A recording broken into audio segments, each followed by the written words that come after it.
오늘은 창세기 41장 41절에서 52절 말씀을 통해서 풍성하게 하시는 하나님이라는 제목으로 말씀을 나누고자 합니다. 비단옷과 삼배 두루마기라는 글이 있습니다. 이 글에서는 조선 숙종 때 뛰어난 학자로 명성이 높았던 김유라는 사람을 이야기합니다.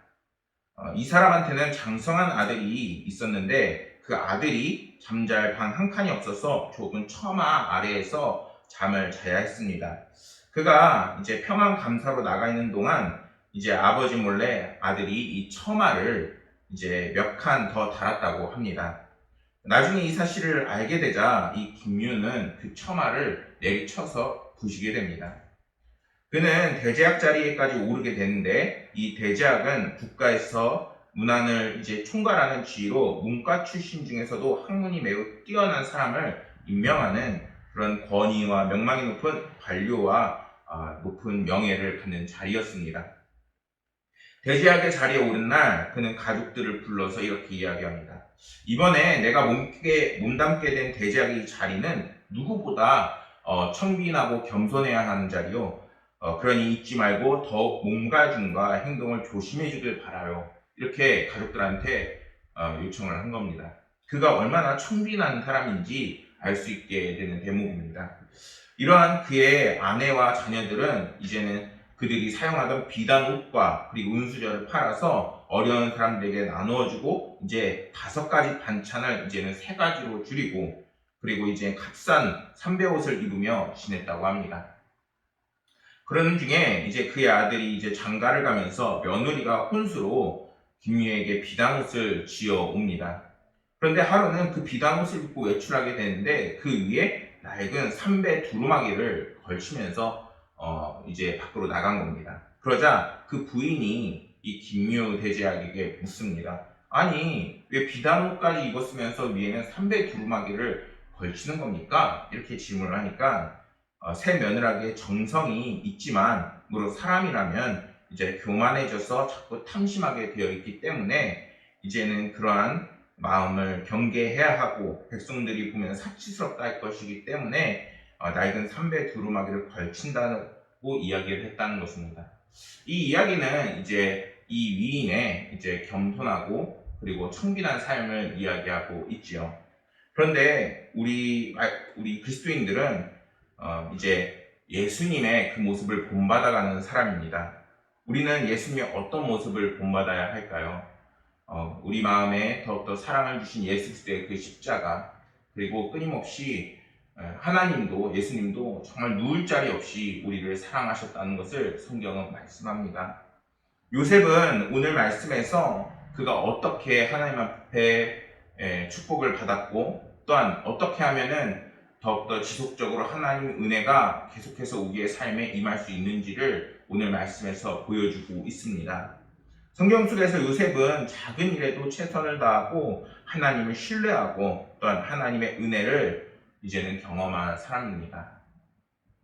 하나님 앞에서 요셉은 언제나 낮은 자세였고 겸손했고 그리고 그러한 시간이 이제는 길어지면서 긴 연단을 받으며 결국에는 하나님께서 그를 끌어올리는 놀라운 축복을 받게 됩니다. 창세기 41장 41절에서 43절 말씀을 보면은 요셉이 애국 총리로 임명된 장면이 나와 있습니다. 어떻게 요셉이 인정을 받게 되나요? 바로는 요셉을 총리에 임명하면서 왕의 권위를 상징하는 그 반지 그리고 이제는 세마포 옷을 입혀주며 금목걸이를 채워주고 이제는 왕이 타는 수레를 태우며 모든 사람들을 엎드리게 합니다.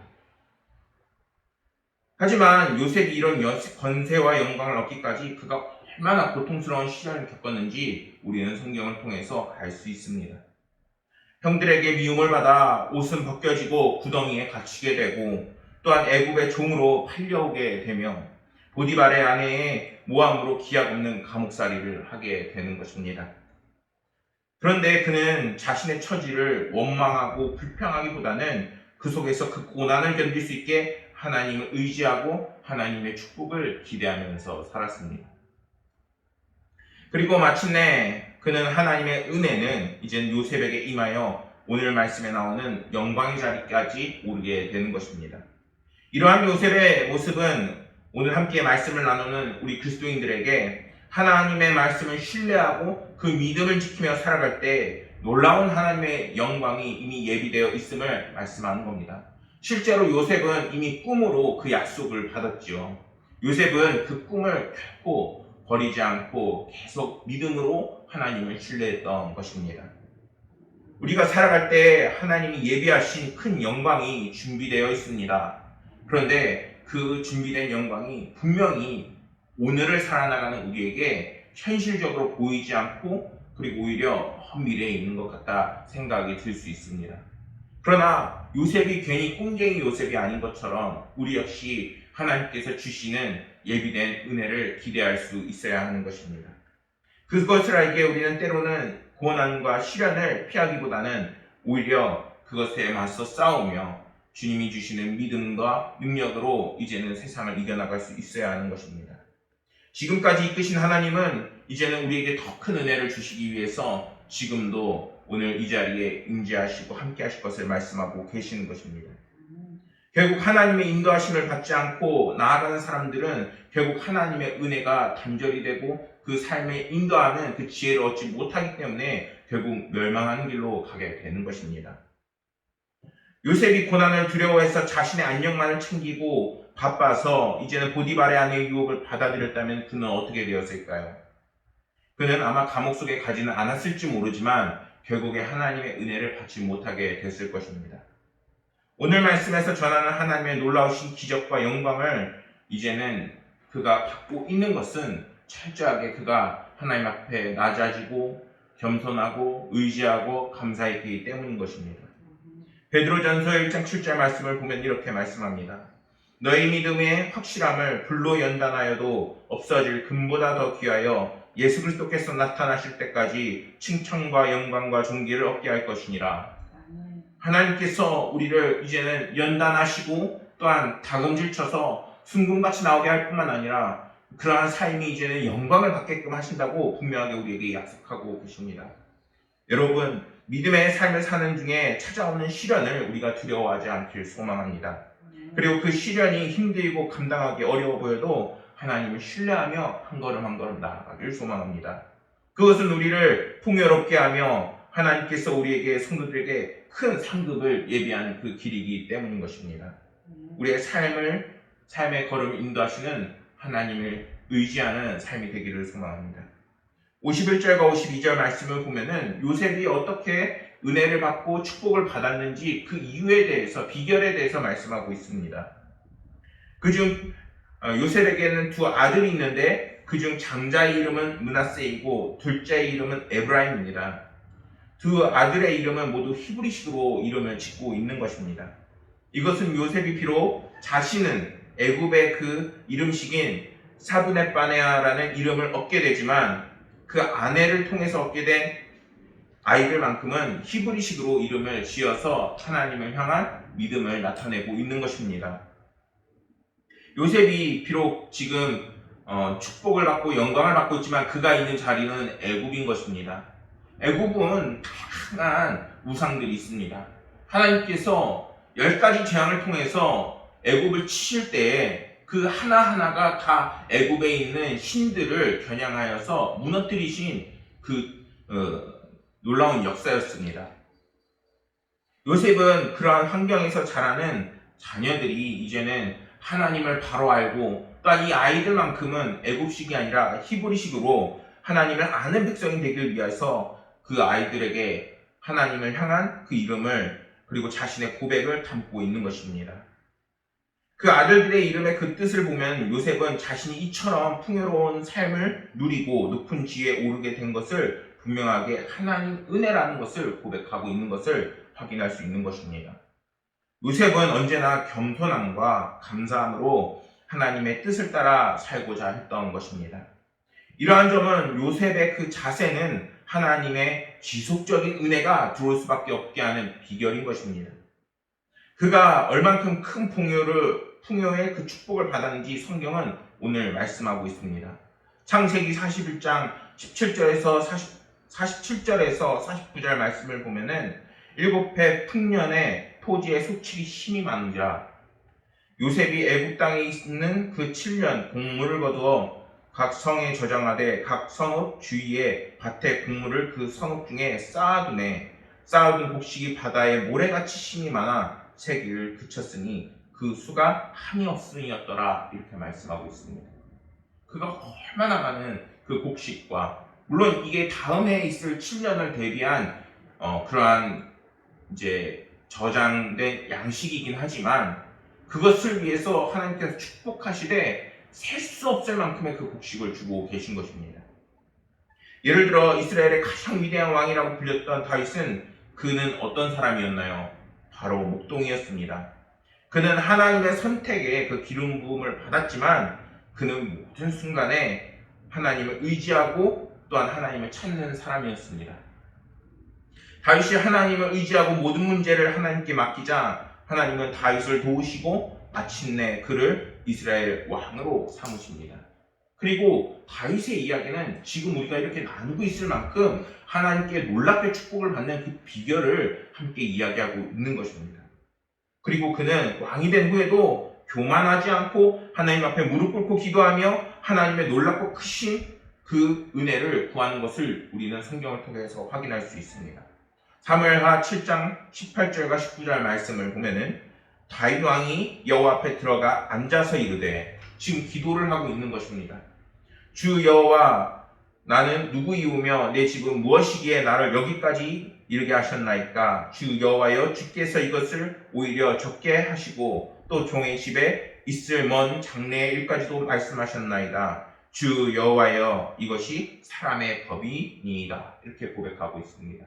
이것은 다윗의 기도인데 다윗이 하나님께 겸손하게 기도하면서 이제는 그가 영광을 받을 수 있었던 것도 하나님의 은혜요, 자신이 얼마나 특별한 은혜를 받고 있었는지를 지금 스스로 깨닫고 하나님 앞에 고백하고 있는 장면입니다. 다윗은 이러한 하나님을 신뢰하며 감사함으로 하나님 앞에 늘 겸손하게 하나님의 은혜 안에서 살아가고자 했습니다. 때문에 다윗이 이스라엘에서 가장 위대한 인물로 평가받는 그것도 그가 뭔가 위대한 업적을 쌓아서 라기보다는 하나님과 동행했기 때문에 라는 것입니다. 오늘날 우리는 많은 지식을 배우고 또한 많은 지식을 가지고 있습니다. 사실 청년들한테 말씀을 증거할 때에 큰 어려움이 있습니다. 왜냐하면 그들은 이제 어렸을 때부터 과학을 배우고 또한 증거를 찾고 또한 논리적이어야 하기 때문입니다. 근데 생각보다 말씀 속에서는 말씀을 묵상하고 읽다 보면은 믿음이 들어가고 생기는 경우가 훨씬 많기 때문에 믿음이 들어가기 위해서는 신앙 생활과 또한 그 묵상과 시간이 반드시 필요합니다. 그런데 그렇지만 그 속에서 놀라운 하나님의 역사가 있다는 것을 우리가 믿고 또한 따라가야 하는데 그러지 못한 것이 오늘날의 세대이지 않나 생각해 봅니다. 그러나 우리가 이러한 최첨단 사회를 살아가고 있으면서도 우리가 분명히 깨달아야 하는 것은 우리의 그러한 상상마저도 뛰어넘는 분이 계시니 그분이 바로 하나님이신 것입니다. 우리는 하나님 앞에서 너무나도 작은 존재라는 것을 우리는 깨달을 수 있어야 합니다. 전능하신 하나님을 잊지 말고 겸손함과 감사한 마음을 가지고 하나님 앞에 나아갈 때 하나님께서는 그러한 사람들을 들어 쓰시고 또한 높이시며 하나님의 놀라운 축복 속에 있게 하시는 것입니다. 성공한 그리스도인들 중에서는 이러한 하나님을 잊어버리고 교만해져서 하나님의 영광을 버리는 이들도 덜어 있습니다. 그러나 그것은 하나님의 지속적인 은혜를 받지 못하게 되는 길임을 우리는 깨달아야 하는 것입니다. 사랑하는 여러분, 우리는 하나님이 주시는 은혜에 감사하며 겸손하며 이제는 하나님께 우리의 삶을 맡길 수 있어야 하겠습니다. 그럴 때 하나님께서는 그렇게 겸손하게 나아가는 하나님의 백성들을 이제는 풍요와 번성으로 채워주시게 되는 것입니다. 이제 곧 한가위가 있습니다. 지금 너무나도 코로나 때문에 힘들고 어렵고 또 심지어 태풍까지 올라와서 오늘 날씨도 정말 심상치가 않습니다. 그런데 그 속에서 여호와 하나님을 신뢰하고 전능하신 하나님을 바라보시기를 소망합니다. 하나님의 풍요함이 이미 우리에게 예비되어 있고 그것은 우리가 겸손하게 하나님 앞에 나아갈 때에 얻게 되는 것입니다. 요셉은 애굽의 총리 대신이 된 후에 애굽인 아내 아스낫을 통해서 2명의 아들을 낳았습니다. 그중 장자의 이름은 므낫세라 지었습니다. 그 뜻은 있게 했다는 뜻입니다. 요셉은 하나님께서 자신을 총리 대신이 되게 하셔서 그동안의 고난을 보상하시고, 그리고 지난날의 고난을 잊게 하시고, 그리고 아버지 집에서 누렸던 그 은혜를 뛰어넘는 은혜를 받았다는 것을 이제는 고백하고 있는 것입니다. 하나님께서 요셉을 영화롭게 하셔서 그의 모든 고통을 일순간에 없애게 하신 것입니다. 이와 마찬가지로 하나님께서는 우리가 고난을 받을 때 믿음으로 견디고, 그리고 하나님을 의지할 때 우리의 눈물을 씻어주시고 이제는 모든 고난을 잊게 하실 것을 말씀하고 계신 것입니다. 우리가 잊지 못하면 얼마나 고통스러워요. 우리가 오히려 요즘 세대는 괴롭힌 사람은 알아도, 괴롭힌 사람은 잊어도 괴롭힘 당한 사람은 잊는다고 합니다. 잊지 못하는 것이 그만큼 고통스럽고 그리고 우리에게 상처가 되는 것입니다. 그런데 하나님께서는 이렇게 말씀하십니다. 요한계시록 21장 4절 말씀입니다. 모든 눈물을 그 눈에서 닦아주시니 다시는 사망이 없고 애통하는 것이나 혹하는 것이나 아픈 것이 다시 있지 아니하리니 처음 것들이 다 지나갔음 이러라, 이렇게 말씀합니다. 여러분들 마음에 혹시 상처가 있으십니까? 여러분들 마음에 아픈 것이 있습니까? 주님을 의지하시길 소망합니다. 주님이 다 잊어버리게 하십니다. 잊어버림을 통해서 이제는 더 채우십니다. 하나님의 사랑을 채우시고 은혜를 채우시고 삶을 풍요롭게 만들어 주십니다.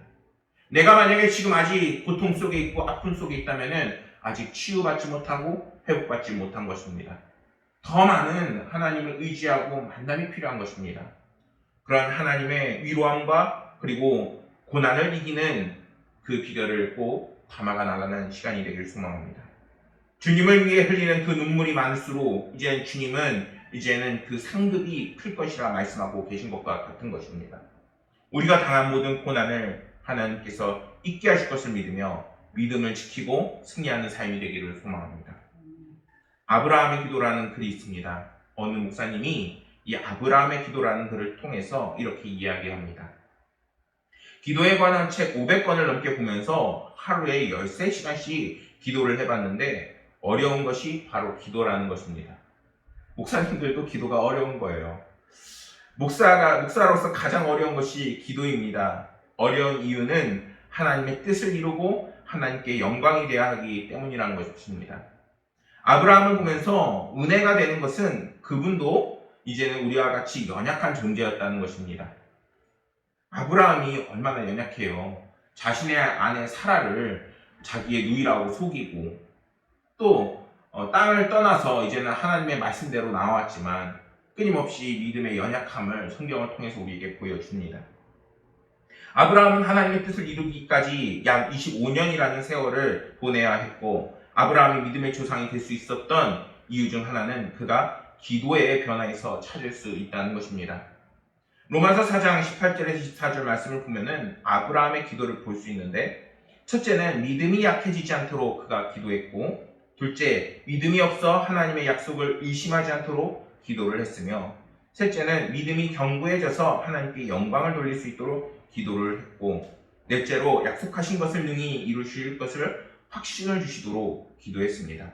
마지막으로 다섯째는 의로 여겨지는 기도가 되도록 그가 기도하게 됩니다.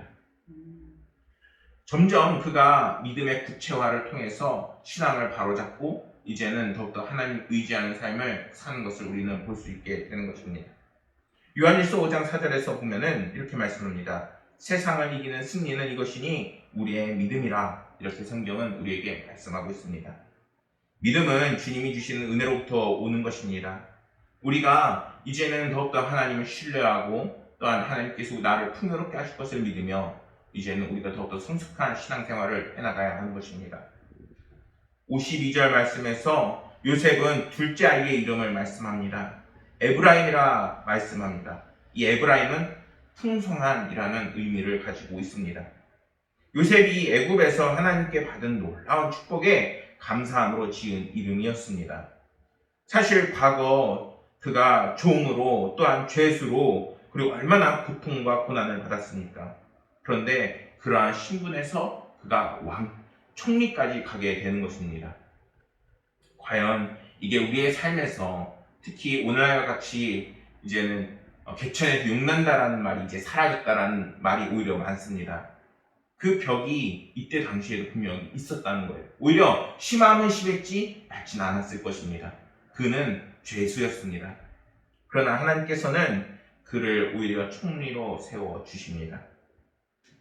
요셉은 그러한 축복이 갑자기 주어진 것이 아니라 이제는 그 축복을 받기까지 많은 눈물과 그리고 믿음의 신앙을 지키는 삶을 살았다는 것을 성경은 말씀합니다.